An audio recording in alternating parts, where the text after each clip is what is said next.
ہمارے ہاں بچہ کہہ دیتے، 6 مہینے کا بھی بچہ، 7 سال کا بھی بچہ، 10 سال کا بھی بچہ، لیکن عربک لینگویج میں ہر عمر کے ایک مرحلے کے لیے ایک نام ہے. بچہ جب دودھ پیتا ہے تو اسے بچہ نہیں کہتے، اسے کہیں گے رضیع، دودھ پینے والا. بچہ جب 4 5 6 7 سال کا ہو جائے گا اسے اب رضیع نہیں کہیں گے، اسے کہیں گے طفل.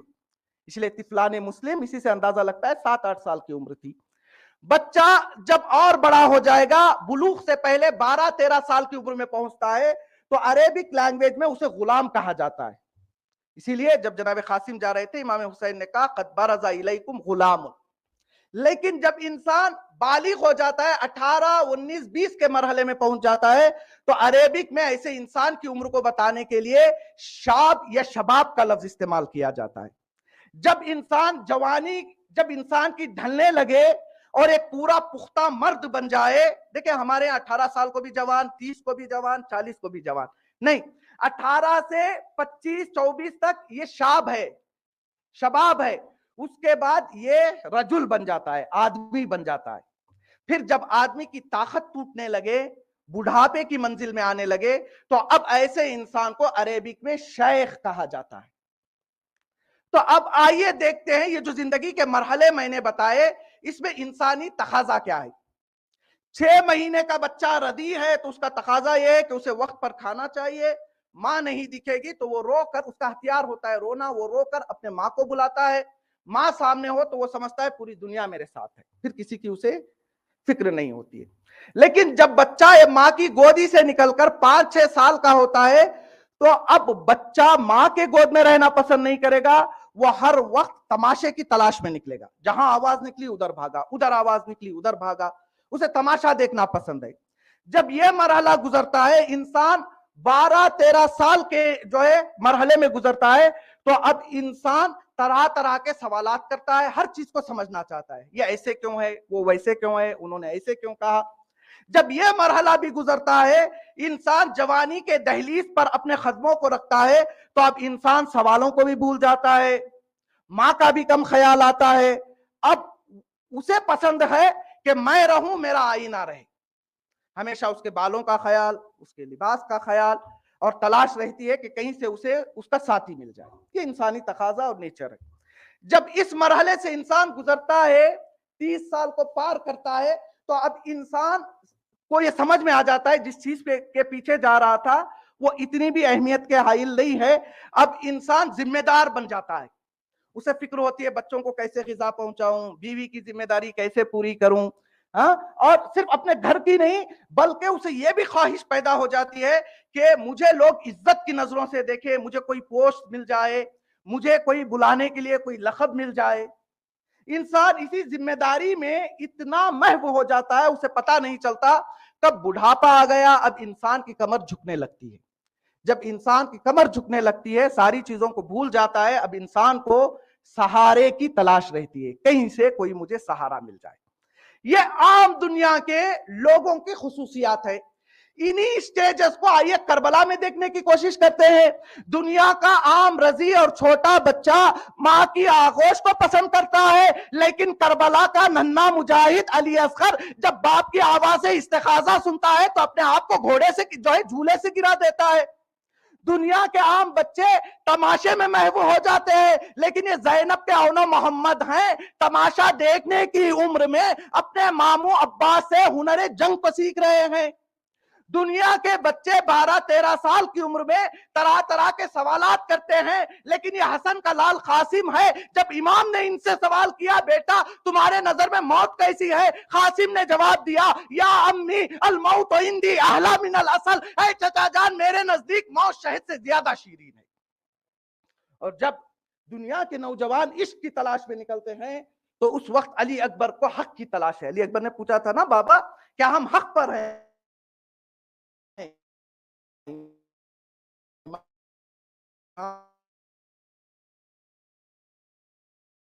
ہم نے کہا ہاں بیٹا ہم حق پر ہیں. پھر علی اکبر نے کہا ہم موت کے پاس چلے جائیں یا آدمی یا رجل عہدے کی تلاش میں رہتا ہے ویسے مقام میں کربلا میں غازی ابو الفضل العباس نے عمر بھر اپنے بھائی کو مولا حسین کہہ کے دنیا والوں کو یہ پیغام دیا کہ دیکھو تمہاری نظر میں پوش کی کچھ اہمیت ہوگی، عباس کی جنت یہی ہے کہ وہ حسین کے قدموں میں پڑا رہے۔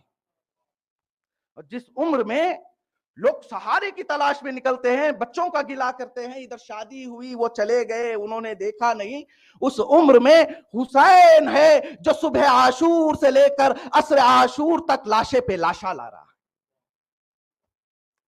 شب عاشور طے ہو گیا تھا، شہداء کی فہرست بھی تیار ہو گئی، سب کو پتا ہے، امام نے کہہ دیا تھا جس کو جانا ہے جانے جو ہے وہ جا سکتا ہے، کوئی گیا نہیں۔ شہداء کی ساری فہرست تیار ہوئی، امام نے ایک ایک شہید کے نام کو بیان کرنا شروع کیا۔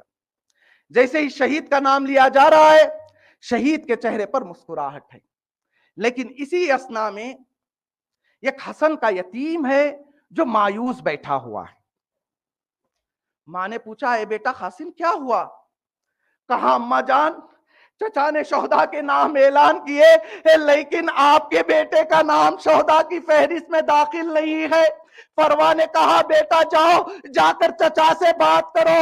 قاسم چچا کے پاس گئے، کہا چچا مجھے بھی شہداء کی فہرست میں شامل کریں۔ روایت بتاتی ہے امام نے قاسم کو اپنے قریب بلایا، کافی دیر تک قاسم کے گلے لگے، پھر کہا ہے بیٹا قاسم میں تجھے مرنے کی اجازت کیسے دے دوں؟ ارے تیرے جسم سے مجھے بھائی کی خوشبو محسوس۔ قاسم پھر واپس گئے، یہی حال 2-3 مرتبہ رہا۔ جب قاسم مایوس ہو کر خیمے میں بیٹھ گئے، ام فروا کو یاد آیا کہ وقت شہادت امام حسن نے ایک تعویذ جناب قاسم کے بازو پر باندھا تھا اور کہا تھا اے فروا جب کبھی مصیبت کا وقت آئے تو اس تعویذ کو کھول کر دیکھ لینا۔ فروا نے کہا اس سے زیادہ مصیبت کا وقت کیا ہو سکتا ہے کہ زہرا کا ماجایا دشمنوں کے درمیان گرا ہوا ہے۔ فروا نے تعویذ کھولی، ایک ہاتھ پہ تعویذ کو لیا، دوسرے ہاتھ پہ قاسم کا ہاتھ پکڑا، جناب زینب کی خدمت میں گئی، کہا اے بی بی یہ آپ کا بھتیجا ہے، یہ آپ کے بھائی کی تعویذ ہے، ذرا بھائی حسین کو دے دیجئے۔ جناب زینب مولا حسین کے قریب آتی ہے، تعویذ کو دیتی ہے۔ ایک مرتبہ امام نے جیسے ہی تعویذ کو دیکھا کہا انا للہ وَإِنَّا إِلَيْهِ رَاجِعُونَ۔ تاریخ بتاتی ہے مولا نے پوچھا ہے بیٹا قاسم موت کی جو اتنی جلدی ہے ذرا مجھے بتاؤ موت کیسی ہے؟ بچے نے کہا چچا جان میری نظر میں موت شہد سے زیادہ شیرین ہے۔ اب امام نے اپنے بھتیجے کا جواب سنا، دونوں چچا بھتیجے کچھ دیر تک گلے لگ کر گریا کرتے رہے۔ تاریخ بتاتی ہے دونوں نے اتنا گریا کیا کہ دونوں پر غشتاری ہو گیا۔ اب مجھے پتا نہیں جب کوئی بے ہوش ہوتا ہے اسے ہوش میں لانے کے لیے پانی کی ضرورت ہوتی ہے، جب میرا مولا حسین غش میں گیا ہوگا تو میرے مولا کو کیسے ہوش میں لایا گیا ہوگا۔ آزادارو وہ وقت بھی آیا کہ جب جناب قاسم میدان کارزار میں گئے، قیامت کی جنگ کی وہ وقت بھی آیا کہ جب کسی نے جناب قاسم کے جسم پر وار کیا، جناب قاسم گھوڑے پر سنبھل نہ سکے، آواز دی السلام علیکہ یا اماں، اے چچا جان آپ پر میرا سلام ہو۔ شہداء کربلا میں جو بھی گھوڑے سے زمین پر آیا اس نے امام کو سلام کیا۔ جب علی اکبر نے امام کو سلام کیا، امام علی اکبر کے لاشے کے قریب تو پہنچے لیکن تاریخ بتاتی ہے کسی شہید کے لاشے پر اتنی تیزی سے حسین نہیں دوڑے جتنی تیزی سے قاسم کی آواز پر پہنچے۔ اب ادھر حسین تیزی سے آ رہے ہیں، آوازیں دے رہے ہیں اے لعینو تم نے میرے قاسم کو مار دیا، اے غدارو تم نے میرے قاسم پر وار کیا، فوج اشقیا گھبرا گئی، ادھر کے گھوڑے ادھر ہوئے، ادھر کے گھوڑے ادھر ہوئے، قاسم کا لاشا گھوڑوں میں پامال ہو گیا۔ ایک مغربی محقق سکالر لکھتا ہے کہ سارے گھوڑے ایک طرح کے نہیں ہوتے ہیں، کچھ گھوڑے نازک بھی ہوتے ہیں جنہیں گھروں میں پالا جاتا ہے، کچھ گھوڑے ایسے ہوتے ہیں کہ جنہیں جنگ کے لیے تیار کیا جاتا ہے، کچھ گھوڑے ایسے ہوتے ہیں جنہیں سواری کے لیے استعمال کیا جاتا ہے، لیکن گھوڑوں میں کچھ گھوڑے ایسے ہوتے ہیں کہ جن کو خاص طریقے سے پالا جاتا ہے، ضرورت پڑنے پر اگر سخت سے سخت چیز کو انسان نہ کاٹ سکے تو ان گھوڑوں کے پیروں کی مدد سے انہیں کاٹا جا سکے۔ اور محقق نے لکھا ان گھوڑوں کے ہر پیر کا وزن 65 کلو ہوتا ہے۔ اب ذرا اندازہ لگائیے، قاسم کا نازک لاشا گھوڑوں کی ٹاپوں سے پامال کیا گیا۔ الا لعنت اللہ علی القوم الظالمین، سیعلم الذین ظلموا ای منقلب ینقلبون۔ ماتم حسین۔